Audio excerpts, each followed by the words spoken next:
there everyone. Today I'm going to go over balance training and its possible relationship and impact on injury prevention in athletes. So before we dive into balance training's impact on injury prevention, we must understand the purpose of balance training. Balance is defined as the body's ability to maintain its center of gravity, and it's achieved via the muscular system, peripheral nervous system, and central nervous system.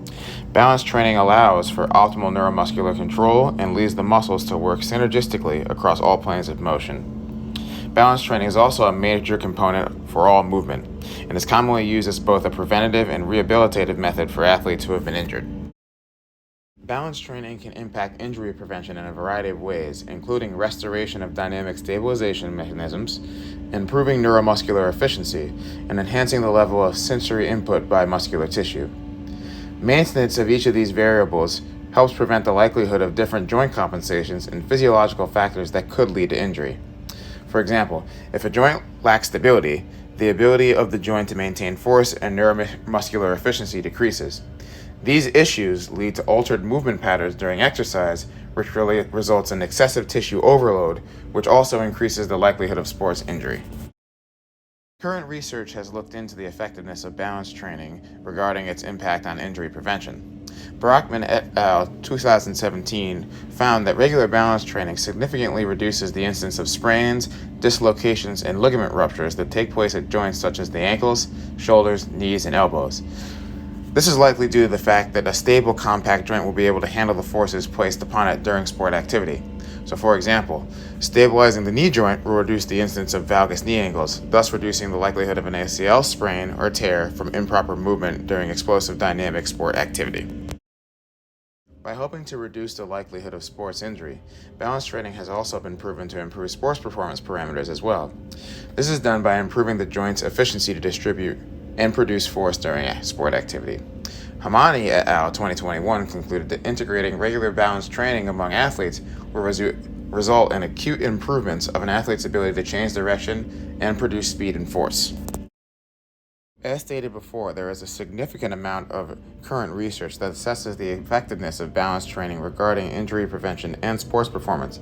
However, balance training has also been confirmed as an effective method of rehabilitation from injury as well. Strom et al. 2016 conducted a study assessing the effect of balance training on range of motion, muscle activity, and arthrokinematics of the ankle amongst a sample of athletes.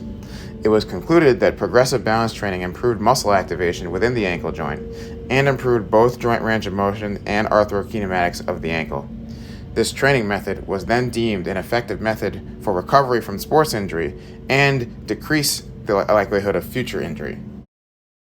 Based on the current research that exists in the field, we can conclude that balance training is a very effective method in rehabilitating and preventing injury amongst athletes who are looking to maintain a high level of performance.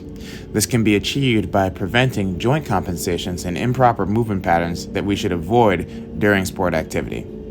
This also provides us with an optimal method to teach an athlete the proper angles that should be exhibited during more intense levels of training that they will progress to. This will sharpen their ability to move and decrease the likelihood of injury during intense levels of training. So I wanted to provide an example of how improving the balance and increasing the stability of a joint can help an athlete decrease their likelihood of injury during sport activity. The perfect example of this is improving a valgus knee angle in a young athlete who is just starting out training or an athlete who is just exhibiting valgus knee angles. So single leg balance is an exercise that you can implement in many different ways amongst athletes to stabilize the knee joint and improve the way that the knee balances during dynamic activity. The more stable the joint, the less chance it will break down during landing or when producing force during a high-speed dynamic movement, therefore less chance of traumatic injury to the knee during such actions.